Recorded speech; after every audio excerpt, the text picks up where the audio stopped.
This encounter takes place several years ago in a remote part of the Australian outback.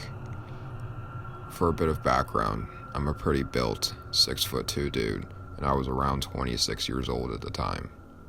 I was on a road trip with a mate, traveling around the central Queensland outback in my old, semi-reliable Nissan X-Trail. We're both science and zoology nerds and had heard about this amazing dinosaur trail out this way, which is basically a grouping of 3 areas that had previous dino bone discoveries and still have fossils, as well as a seriously awesome dinosaur track with preserved foot imprints. We were staying at a place 3 hours from Winton for a couple days, and we're pretty keen to check out this trail, so we made the decision to do the 6-hour round trip in a day. We were pretty ambitious and stupid back then. We left at 9 a.m. the next morning, car packed with lunch, several liters of water, and my trusty GPS. It was a long drive. Halfway around, my aircon decided to cark it. If any of you have visited Australia in the summer, you would know it's brutally hot, so I'm sure you can imagine the 3-hour trip there without air conditioning. To make matters worse, my GPS also stopped working, as the map software didn't recognize the area we were in. Luckily, I had an old FedEx in my back seat, but it was pretty tough to revert to map reading when you're used to a computer screen telling you where to go, especially given we were talking the Australian outback here, complete with dirt tracks for roads and very limited signage. Finally, we make it to the trail and kick around there for a couple of hours, then decide to make the trip back, as it was starting to get later in the afternoon and we didn't want to be driving back in the dark. As we're about to leave, this gnarly old guy, who appeared to be an employee of the trail company, dressed in all khaki camouflage gear, asked us about where we were from and where we were heading.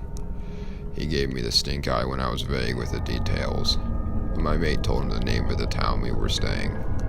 He took a real liking to my mate, and he laughed when he told him about our lengthy journey in.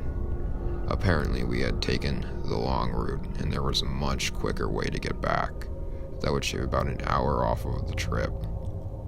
We jumped at the directions he gave us, all verbal, which we wrote down. Off we went on our merry way, thinking how lucky we were to have met this old dude who gave us some sweet intel on a shortcut home. Based on the directions he gave us, we went winding along several roads in an area I had never been in, and eventually settled straight on this narrow dirt road. We were supposed to reach an intersection after about half an hour, take a right, and continue on that road until we got to a main highway that would take us back. After an hour and a half of driving on this dirt trail, we still hadn't reached this intersection. I was starting to freak out, thinking we'd missed the turn, but my mate was completely chilled out and was sure we'd get there eventually. I think he thought I was driving too slowly, but there are kangaroos out there, and those things are seriously dangerous, especially if you hit one. We had been traveling for a while now. It was getting later and later in the day, and it got to the point where the petrol in the tank was only a quarter full. There were no houses, other roads, or cars in sight, and I was really not comfortable with where this was headed. The middle of nowhere, in a remote area in this wasteland that is the Australian outback. There weren't even any trees, only this dirt road and desolate, dry bushland shrubs as far as the eye can see. I stop the car and tell my mate to get the binoculars out of the back to take a look around in case he can see any landmark.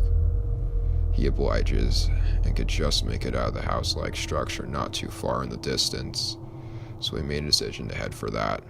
We figured it could be a house, and maybe the people would be nice enough to give us some petrol to top us up. As we neared the structure, it became apparent that it was not a house at all. We pulled up out front and see that it's an old caravan that has been burned to a shell from the inside out.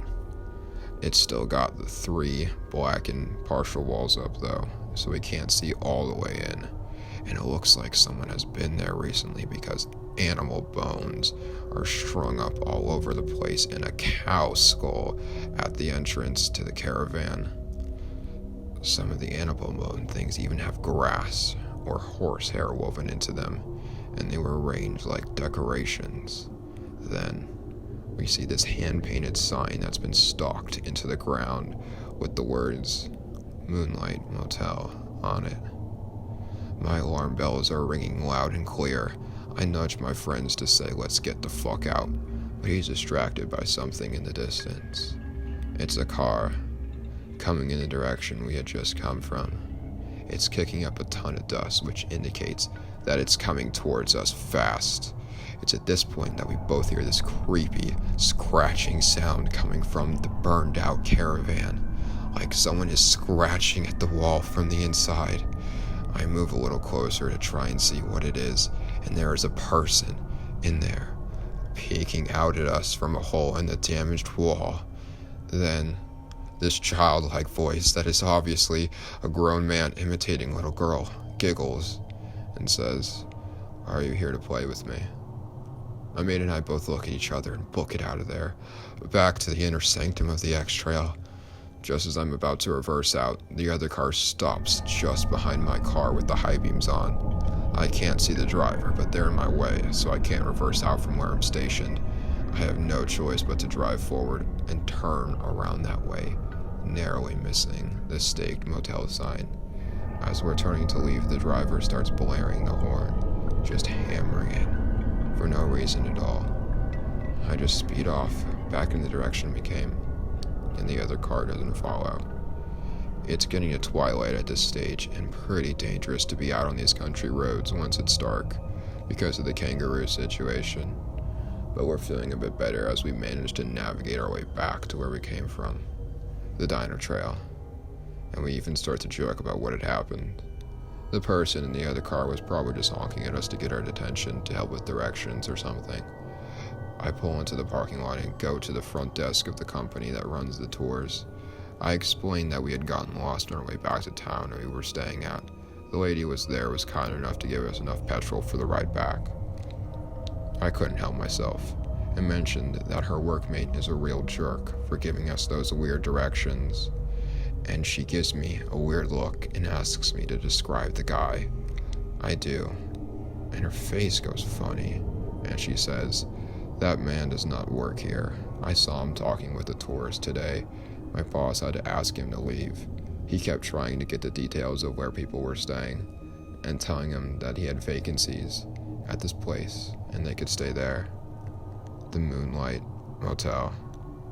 So creepy old dude, pretending to give helpful directions to a couple of city folk to trap and potentially murder. Let's not meet.